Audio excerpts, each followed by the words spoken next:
ಚಿತ್ರದುರ್ಗದ ರೇಣುಕಾಸ್ವಾಮಿ ಕೊಲೆ ಪ್ರಕರಣಕ್ಕೆ ಸಂಬಂಧಪಟ್ಟ ಹಾಗೆ ದರ್ಶನ್ ಗ್ಯಾಂಗ್ಗೆ ಬಿಗಿ ಆಗ್ತಾ ಇದೆ ಉರುಳು. ದಿನದಿಂದ ದಿನಕ್ಕೆ ಈ ಒಂದು ಉರುಳು ಗಟ್ಟಿ ಆಗ್ತಾ ಇದ್ದು ಸೆಪ್ಟೆಂಬರ್ ಮೊದಲ ವಾರದಲ್ಲಿ ಚಾರ್ಜ್ ಶೀಟ್ ಅನ್ನ ಸಲ್ಲಿಕೆ ಮಾಡಲಾಗುತ್ತೆ. ಸೆಪ್ಟೆಂಬರ್ ಮೊದಲ ವಾರದಲ್ಲೇ ಚಾರ್ಜ್ ಶೀಟ್ ಸಲ್ಲಿಕೆ ಮಾಡೋದಕ್ಕೆ ಈಗಾಗಲೇ ಪೊಲೀಸರು ಎಲ್ಲಾ ರೀತಿಯ ಸಿದ್ಧತೆಗಳನ್ನ ಮಾಡಿಕೊಂಡಿದ್ದಾರೆ. ತನಿಖೆ ಈಗಾಗಲೇ ಬಹಳ ಶೀಘ್ರಗತಿಯಲ್ಲಿ ನಡೆದಿದ್ದು ಚಾರ್ಜ್ ಶೀಟ್ ಸಲ್ಲಿಕೆ ಮಾಡಬೇಕಾಗಿರೋದು ಬಾಕಿ ಇದೆ. ಈ ಹಿನ್ನೆಲೆಯಲ್ಲಿ ಸೆಪ್ಟೆಂಬರ್ ಮೊದಲ ವಾರದಲ್ಲೇ ಚಾರ್ಜ್ ಶೀಟ್ ಅನ್ನ ಸಲ್ಲಿಕೆ ಮಾಡೋದಕ್ಕೆ ಈಗ ಎಲ್ಲಾ ತಯಾರಿಗಳು ಕೂಡ ನಡೀತಾ ಇದೆ. ಕೇಸ್ನಲ್ಲಿ ಎಫ್ಎಸ್ಎಲ್ ವರದಿಗಳು ಕೂಡ ಬಹಳ ಇಂಪಾರ್ಟೆಂಟ್. ಅದು ಕೂಡ ಈಗಾಗಲೇ ಪೊಲೀಸರ ಕೈ ಸೇರಿದೆ. ಇನ್ನೂ ಪೂರಕ ದಾಖಲೆಗಳು ಬರಬೇಕಾಗಿದೆ ಅಂತ ಹೇಳಿ ಬೆಂಗಳೂರು ಕಮಿಷನರ್ ದಯಾನಂದ ಹೇಳಿಕೆಯನ್ನ ಕೊಟ್ಟಿದ್ದಾರೆ. ಈ ಮೂಲಕ 9ನೇ ತಾರೀಕು ಅಂದ್ರೆ 8ನೇ ತಾರೀಕು ಈ ಕೃತ್ಯ ನಡೆದಿದ್ದು, 9ನೇ ತಾರೀಕು ಅರೆಸ್ಟ್ ಆಗಿದ್ದು, 11ನೇ ತಾರೀಕು ದರ್ಶನ್ ಮತ್ತು ಪವಿತ್ರ ಅರೆಸ್ಟ್ ಆಗಿರೋದು. ಈ ಹಿನ್ನೆಲೆಯಲ್ಲಿ ಆ ದಿನದ ಒಳಗಡೆ ಅಂದ್ರೆ 3 ತಿಂಗಳ ಒಳಗೆ ಚಾರ್ಜ್ ಶೀಟ್ ಅನ್ನ ಸಲ್ಲಿಕೆ ಮಾಡಬೇಕು. ತನಿಖೆ ಬಹುತೇಕ ಮುಕ್ತಾಯ ಹಂತಕ್ಕೆ ಬಂದಿದೆ.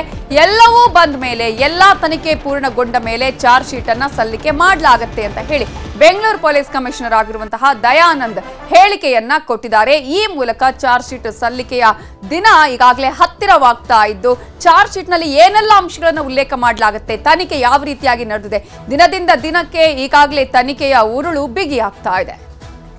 ರೇಣುಕಾಸ್ವಾಮಿ ಕೊಲೆ ಪ್ರಕರಣಕ್ಕೆ ಸಂಬಂಧಪಟ್ಟಂತೆ ಈಗಾಗಲೇ ಈ ಹಿಂದೆ ಹೇಳಿದ ಹಾಗೆ ಬೆಂಗಳೂರು ನಗರ ಎಫ್ಎಸ್ಎಲ್ಗೆ ಸಂಬಂಧಿಸಿದಂತೆ ಎಲ್ಲ ವರದಿಗಳು ನಮ್ಮ ಕೈ ಸೇರಿವೆ. ಅದಕ್ಕೆ ಪೂರಕವಾಗಿ ಇನ್ನೂ ಕೆಲವೊಂದು ಮಾಹಿತಿಗಳನ್ನು ನಾವು ಕೇಳಬೇಕಾಗ್ತದೆ ಕ್ವೈರಿ ರೂಪದಲ್ಲಿ. ಅದನ್ನ ಪೊಲೀಸರು ಮಾಡ್ತಾ ಇದ್ದಾರೆ. ಜೊತೆಗೆ ಹೈದರಾಬಾದ್ ಸಿಎಫ್ಎಸ್ಎಲ್ಗೆ ಕೆಲವೊಂದು ವಿದ್ಯುನ್ಮಾನ ಸಲಕರಣೆಗಳನ್ನು ಕಳಿಸಲಾಗಿತ್ತು, ಎಲೆಕ್ಟ್ರಾನಿಕ್ ಡಿವೈಸ್ಗಳನ್ನು.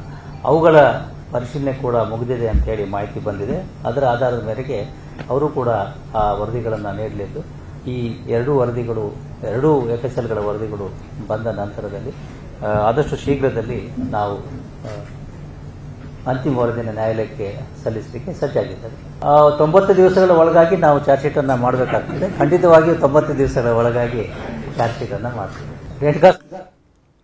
ಇವೆಲ್ಲದರ ಬಗ್ಗೆ ಇನ್ನಷ್ಟು ಡೀಟೇಲ್ಸ್ ಅನ್ನ ಕೊಡೋದಕ್ಕೆ ನಮ್ಮ ರಿಪೋರ್ಟರ್ ಗಂಗಾಧರ್ ವಾಗಟ ಈಗ ನೇರ ಸಂಪರ್ಕದಲ್ಲಿ ಜಾಯ್ನ್ ಆಗಿದ್ದಾರೆ. ಗಂಗಾಧರ್, ಚಾರ್ಜ್ ಶೀಟ್ ಸಲ್ಲಿಕೆಗೆ ಕೌಂಟ್ ಡೌನ್ ಆರಂಭ ಆಗಿದೆ. ಆದ್ರೆ ಈಗಾಗಲೇ ತನಿಖೆ ಆಲ್ಮೋಸ್ಟ್ ಮುಕ್ತಾಯ ಆದ ಹಾಗೆ ಕಾಣಿಸ್ತದೆ. ಆದ್ರೆ 2 ಎಫ್ಎಸ್ಎಲ್ ರಿಪೋರ್ಟ್ಗಳು ಬಂದಿಲ್ಲ ಅಂತ ಪೊಲೀಸ್ ಕಮಿಷನರ್ ಹೇಳಿದ್ರು. ಯಾವ್ಯಾವ ವರದಿಗಳು ಇನ್ನೂ ಬಾಕಿ ಇದೆ ಪೊಲೀಸರ ಕೈ ಸೇರೋದು, ಅಷ್ಟು ಮಾತ್ರ ಅಲ್ಲ, ಈ ಮೂಲಕ ಪೊಲೀಸರು ಎಲ್ಲಾ ಆಂಗಲ್ ನಲ್ಲಿ ಕೂಡ ತನಿಖೆಯನ್ನ ಮಾಡಿದ್ದಾರೆ. ಡಿ ಗ್ಯಾಂಗ್ ನ ಒಂದು ಉರುಳು ಇಲ್ಲಿ ಬಿಗಿಯಾಗುವ ಹಾಗೆ ಕಾಣಿಸ್ತಾ ಇದೆ ಅಂತ. ರೇಣುಕಾಸ್ವಾಮಿ ಕೊಲೆ ಪ್ರಕರಣದ ತನಿಖೆ ಬಹುತೇಕ ಮುಕ್ತಾಯ ಹಂತಕ್ಕೆ ಬಂದಿರುವಂತದ್ದು. ಈ ಬಗ್ಗೆ ಕಮಿಷನರ್ ಕೂಡ ಮಾಹಿತಿಯನ್ನ ಕೊಟ್ಟಿದ್ದಾರೆ. ಅಂದ್ರೆ ಏನು ಈ ಚಾರ್ಜ್ ಶೀಟ್ ಅನ್ನ 90 ದಿನದ ಒಳಗಾಗಿ ಸಲ್ಲಿಕೆಯನ್ನ ಮಾಡಬೇಕಾಗಿತ್ತು, ಅದನ್ನ ಅತಿ ಶೀಘ್ರದಲ್ಲೇ ನಾವು ಚಾರ್ಜ್ ಶೀಟ್ ಅನ್ನ ಸಲ್ಲಿಕೆ ಮಾಡ್ತೇವೆ. ಮತ್ತೆ ಚಾರ್ಜ್ ಶೀಟ್ ಪ್ರೊಸೀಜರ್ ಎಲ್ಲ ಕೂಡ ಆಗಿರುವಂತದ್ದು. ಮತ್ತೆ ಎಫ್ಎಸ್ಎಲ್ ಹೈದರಾಬಾದ್ ಎಫ್ಎಸ್ಎಲ್ ಇಂದ ಬರಬೇಕಾಗಿರುವಂತಹ ರಿಪೋರ್ಟ್ಗೋಸ್ಕರ ಕಾಯಲಾಗ್ತಿತ್ತು. ಆದ್ರೆ ಈಗ ಎಫ್ಎಸ್ಎಲ್ ರಿಪೋರ್ಟ್ಗೋಸ್ಕರ ಈಗ ತನಿಖಾಧಿಕಾರಿಗಳು ಹೈದರಾಬಾದ್ಗೆ ಹೋಗಿರುವಂತದ್ದು. ಅವರು ಕೂಡ ಈಗ ರಿಪೋರ್ಟ್ ಅನ್ನು ತೆಗೆದುಕೊಂಡು ಬಹುತೇಕ ನಾಳೆ ಒಳಗಾಗಿ ಅವರು ಬೆಂಗಳೂರಿಗೆ ವಾಪಸ್ ಆಗಲಿರುವಂತದ್ದು. ಜೊತೆಗೆ ಬೆಂಗಳೂರಿನ ಎಫ್ಎಸ್ಎಲ್ ಇಂದ ಬರಬೇಕಾದ ಎಲ್ಲಾ ರಿಪೋರ್ಟ್ಸ್ ಎಲ್ಲ ಕೂಡ ಈಗ ಪೊಲೀಸರ ಕೈ ಸೇರಿದೆ. ಈ ಮೂಲಕ ಪೊಲೀಸರು ಇಷ್ಟು ದಿನವರೆಗೂ ಕೂಡ ಕಾಯ್ತಾ ಇದ್ದಂತ ಎಫ್ಎಸ್ಎಲ್ ರಿಪೋರ್ಟ್, ಟೆಕ್ನಿಕಲ್ ಎವಿಡೆನ್ಸ್ ಅಂದ್ರೆ ಏನು ದರ್ಶನ್ ಪವಿತ್ರ ಗೌಡ ಆಗಿರಬಹುದು ಮತ್ತೆ ವಿನಯ್ ಬಳಕೆ ಮಾಡ್ತಾ ಇದ್ದಂತ ಐಫೋನ್ ಮತ್ತೆ ಕೆಲ ಸಿಸಿಟಿವಿ ಡಿವಿಆರ್ ನ ರಿಟ್ರೀವ್ ರಿಪೋರ್ಟ್ ಏನಿತ್ತು ಅದು ಈಗ ಪೊಲೀಸರ ಕೈ ಸೇರಿದೆ. ಈಗ ಅವರು ಕೊಡುವಂತ ರಿಪೋರ್ಟ್ ಆಧಾರಿತವಾಗಿ ಅವರು ಯಾವುದೇ ರಿಪೋರ್ಟ್ ಕೊಟ್ಟರು ಸಹ, ಉಳಿಕೆ ಇದ್ರೂ ಸಹ ಅವರು ವೇಟ್ ಮಾಡೋದಿಲ್ಲ. ಆ ಆಧಾರಿತವಾಗಿ ಆ ರಿಪೋರ್ಟ್ ಅನ್ನು ತೆಗೆದುಕೊಂಡು ಈ ತಿಂಗಳ ವಾರದ ಅಂದ್ರೆ ಕೊನೆಯ ವಾರದ ಒಳಗಾಗಿ ಚಾರ್ಜ್ ಶೀಟ್ ಅನ್ನ ಸಲ್ಲಿಕೆ ಮಾಡೋಕೆ ಈಗ ಪೊಲೀಸರು ಮುಂದಾಗಿರುವಂತದ್ದು. ಆ ಬಗ್ಗೆ ಎಲ್ಲಾ ಎವಿಡೆನ್ಸ್ ಗಳನ್ನ, ಒಂದು ಮೆಡಿಕಲ್ ಎವಿಡೆನ್ಸ್ ಆಗಿರ್ಬೋದು, ಮತ್ತೆ ಪ್ರತ್ಯಕ್ಷ ಸಾಕ್ಷಿಗಳಾಗಿರ್ಬೋದು, ಮತ್ತೆ ಟೆಕ್ನಿಕಲ್ ಎವಿಡೆನ್ಸ್ ಗಳಾಗಿರ್ಬೋದು, ಸಿಸಿಟಿವಿಗಳಾಗಿರ್ಬೋದು, ಮತ್ತೆ ಸಾಂದರ್ಭಿಕ ಸಾಕ್ಷ್ಯಾಧಾರಗಳಾಗಿರ್ಬೋದು, ಎಲ್ಲ ಎವಿಡೆನ್ಸ್ ಗಳನ್ನ ಈಗ ಪೊಲೀಸರು ಸಂಗ್ರಹ ಮಾಡ್ತಾರೆ. ಮತ್ತೆ ಎಫ್ಎಸ್ಎಲ್ ರಿಪೋರ್ಟ್ಸ್ ಅನ್ನ ಈಗ ನಾಳೆ ಅದು ಬಂದಂತಹ ಸಂದರ್ಭದಲ್ಲಿ ಅದನ್ನ ಪರಿಶೀಲನೆ ಮಾಡ್ತಾರೆ. ಮತ್ತೆ ಚಾರ್ಜ್ ಶೀಟ್ ಪ್ರೊಸೀಜರ್ ಈಗ ಆಲ್ರೆಡಿ ಮುಗಿದಿರುವಂತದ್ದು. ಅಂದ್ರೆ ಈಗ ಅದನ್ನ ಈಗ ಸಲ್ಲಿಕೆ ಮಾಡಬೇಕಷ್ಟೇ.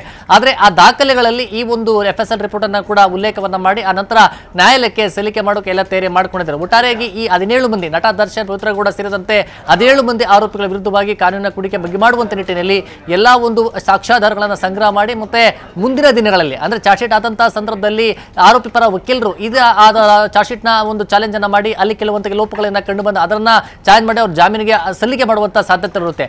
ಅದಕ್ಕೆ ಅವಕಾಶಗಳನ್ನ ಕೊಡಬಾರದು ಅಂತೇಳಿ ಈಗ ಲೀಗಲ್ ಒಪಿನಿಯನ್ ತೆಗೆದುಕೊಂಡು ಈ ಒಂದು ಕೊಲೆ ಪ್ರಕರಣದಲ್ಲಿ ಒಂದು ಸಾಕ್ಷ್ಯಾಧಾರಗಳನ್ನ ಮತ್ತೆ ರಿಪೋರ್ಟ್ ಅನ್ನ ರೆಡಿ ಮಾಡಿಕೊಂಡಿರುವಂತದ್ದು. ನವಿತಾ ಜೈನ್. ಓಕೆ, ಹಾಗೆ ಈಗಾಗಲೇ ಗಂಗಾಧರ್ ನಾವು ಗಮನಿಸ್ತಾ ಇದ್ವಿ ಅಂದ್ರೆ ಈ 8ನೇ ತಾರೀಕು ನಡೆದಿರುವಂತಹ ಕೃತ್ಯ 8ನೇ ತಾರೀಕಿಂದ ಸೆಪ್ಟೆಂಬರ್ 8ನೇ ತಾರೀಕು ಅಂದ್ರೆ 9ರ ಒಳಗಡೆ ಚಾರ್ಜ್ ಶೀಟ್ ಅನ್ನ ಸಲ್ಲಿಕೆ ಮಾಡಬೇಕು 3 ತಿಂಗಳ ಅವಧಿಯ ಒಳಗಡೆ ಅಂತ. ಇಂತಹ ಸಂದರ್ಭದಲ್ಲಿ ಈಗ ಪೊಲೀಸರು ನೀವು ಹೇಳಿದ ಹಾಗೆ ಲೋಪ ಆಗದ ಹಾಗೆ ಯಾವೆಲ್ಲ ರೀತಿ ಮುನ್ನೆಚ್ಚರಿಕೆಗಳನ್ನ ತೆಗೆದುಕೊಂಡಿದ್ದಾರೆ, ಈಗಾಗಲೇ ಕಾನೂನಿನ ಮೊರೆ ಹೇಗೆ ಹೋಗಿದ್ದಾರೆ ಅಂದ್ರೆ ಲೀಗಲ್ ಅಡ್ವೈಸ್ ಅನ್ನ ಹೇಗೆ ಪಡ್ಕೊಳ್ತಾ ಇದ್ದಾರೆ? ಎಸ್ ನಿಮಿತ್ತ ಪ್ರಮುಖವಾಗಿ ಎಲ್ಲ ಅಂದರೆ ಈಗ SPP ಪ್ರಸನ್ನಕುಮಾರ್ ಇದ್ದಾರೆ, ಪ್ರತಿಯೊಂದು ಹಂತದಲ್ಲೂ ಕೂಡ ಅವರ ಒಪಿನಿಯನ್ ತೆಗೆದುಕೊಳ್ತಾ ಇದ್ದಾರೆ. ಪ್ರಮುಖವಾಗಿ ನೋಡೋದಾದ್ರೆ ಈ ಕೊಲೆ ಪ್ರಕರಣದಲ್ಲಿ ಅಲ್ಲಿ ಪಟ್ಟಣಗೆರೆ ಶೆಡ್ನ ಒಂದು ನಕ್ಷೆಯ ಒಂದು ರಿಪೋರ್ಟ್ ಕೂಡ ಪಡ್ಕೊಂಡಿರುವಂಥದ್ದು. ಯಾಕಂದ್ರೆ ಹಿಂದೆ ಪ್ರಕರಣಗಳಲ್ಲಿ ಅಲ್ಲಿ IO ಅಂತ ಅಂದರೆ ಇನ್ವೆಸ್ಟಿಗೇಷನ್ ಆಫೀಸರ್ ತನಿಖಾಧಿಕಾರಿ ಯಾರಿರ್ತಾರೆ ಆತನೇ ಆ ಏನು ಒಂದು ವಿಸ್ತೀರ್ಣದಲ್ಲಿ ಅಂದರೆ ಕೊಲೆ ನಡೆದಿರೋದು ಅಥವಾ ಹಲ್ಲೆ ನಡೆದಿರುವಂಥ ಜಾಗದ ಒಂದು ರಿಪೋರ್ಟ್ ಅನ್ನ ಆತನೇ ತಯಾರು ಮಾಡ್ಕೊಳ್ತಾ ಇದ್ದ. ಆದರೆ ಈ ಒಂದು ಪ್ರಕರಣದಲ್ಲಿ ಇಲ್ಲಿ ತನಿಖಾಧಿಕಾರಿಯನ್ನು ಹೊರತುಪಡಿಸಿ PWD ಇಲಾಖೆಯಿಂದಲೇ ಒಂದು ರಿಪೋರ್ಟ್ ಅನ್ನ ಪಡ್ಕೊಂಡಿರುವಂಥದ್ದಾಗಿರ್ಬೋದು. ಮತ್ತೆ CCTV DVR ರಿಟ್ರೀವ್ ರಿಪೋರ್ಟ್ ಅನ್ನ FSL ನ ಇಲಾಖೆಯಿಂದನೇ ಅಲ್ಲಿ ಅಥಾರಿಟಿಯಾಗಿ ಸಹಿಯನ್ನು ಪಡೆದು ಅವರಿಂದ ರಿಪೋರ್ಟ್ ಅನ್ನ ಪಡ್ಕೊಂಡಿರುವಂತಾಗಿರ್ಬೋದು. ಮತ್ತೆ ರಿಟ್ರೀವ್ ರಿಪೋರ್ಟ್ ಮೊಬೈಲ್ಗಳಲ್ಲಿ ರಿಟ್ರೀವ್ ಆಗಿರುವಂತಹ ರಿಪೋರ್ಟ್ ಅನ್ನ ಅವರ ಸಹಿಯಾಗಿ ಪಡ್ಕೊಂಡಿರುವಂಥದ್ದು. ಮತ್ತೆ 164 ಸ್ಟೇಟ್ಮೆಂಟ್ಸ್ ಅನ್ನ ಎಲ್ಲವೂ ಕೂಡ ಹೋಗಿ ನ್ಯಾಯಾಲಯದಲ್ಲಿ ಆರೋಪಿಗಳ ಜೊತೆ ಕ್ಲೋಸ್ ಕಾಂಟ್ಯಾಕ್ಟ್ ಅಲ್ಲಿ ಯಾರಿದ್ರು ಅವರೆಲ್ಲ 164 ಸ್ಟೇಟ್ಮೆಂಟ್ ಅನ್ನ ಪಡ್ಕೊಂಡಿದ್ದಾರೆ. ಮತ್ತೆ ಪ್ರತ್ಯಕ್ಷದರ್ಶಿ ಸಾಕ್ಷಿಗಳ 164 ಸ್ಟೇಟ್ಮೆಂಟ್ ಅನ್ನ ಪಡ್ಕೊಂಡಿರುವಂಥದ್ದು. ಮತ್ತೆ ಸಾಂದರ್ಭಿಕ ಸಾಕ್ಷಿಗಳು ಮತ್ತೆ ಅಲ್ಲಿ ಸಿಕ್ಕಂತ ಆ ಒಂದು ಸ್ಯಾಂಪಲ್ಸ್ ವಸ್ತುಗಳಲ್ಲಿ ಅವೆಲ್ಲವೂ ಕೂಡ FSL ಇಂದ ಎಲ್ಲ ಪಾಸಿಟಿವ್ ರಿಪೋರ್ಟ್ ಬಂದಿರುವಂಥದ್ದು. ಹೀಗಾಗಿ ಎಲ್ಲವೂ ಕೂಡ ಆರೋಪಿಗಳ ವಿರುದ್ಧವಾದಂತಹ ಸಾಕ್ಷ್ಯಾಧಾರಗಳನ್ನು ಸಂಗ್ರಹ ಮಾಡಿರುವಂಥದ್ದು.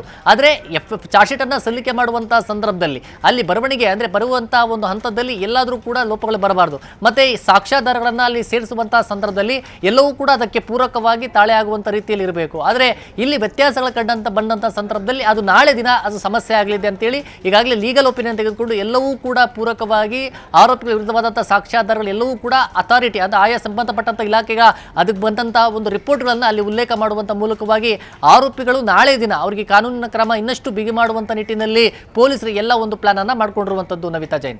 ಓಕೆ, ಹಾಗೆ ಸಂಪರ್ಕದಲ್ಲಿರಿ ಗಂಗಾಧರ್ ವಾಗಟರ್. ಕನ್ನಡಿಗರ ನೆಚ್ಚಿನ ನ್ಯೂಸ್ 18 ಕನ್ನಡ ಈಗ ವಾಟ್ಸ್ಆಪ್ನಲ್ಲೂ ಲಭ್ಯ. ಕರ್ನಾಟಕ ದೇಶ ವಿದೇಶಗಳ 360 ಡಿಗ್ರಿ ಸುದ್ದಿಯ ವಿವರಗಳನ್ನ ನಿಮ್ಮ ಕೈ ಬೆರಳುಗಳಲ್ಲೇ ಪಡಿಲಿಕ್ಕೆ ಈ QR ಕೋಡ್ ಅನ್ನ ಸ್ಕ್ಯಾನ್ ಮಾಡಿ ನಮ್ಮ ಚಾನಲ್ ಫಾಲೋ ಮಾಡಿ, ನೋಟಿಫಿಕೇಶನ್ ಆನ್ ಮಾಡಿ.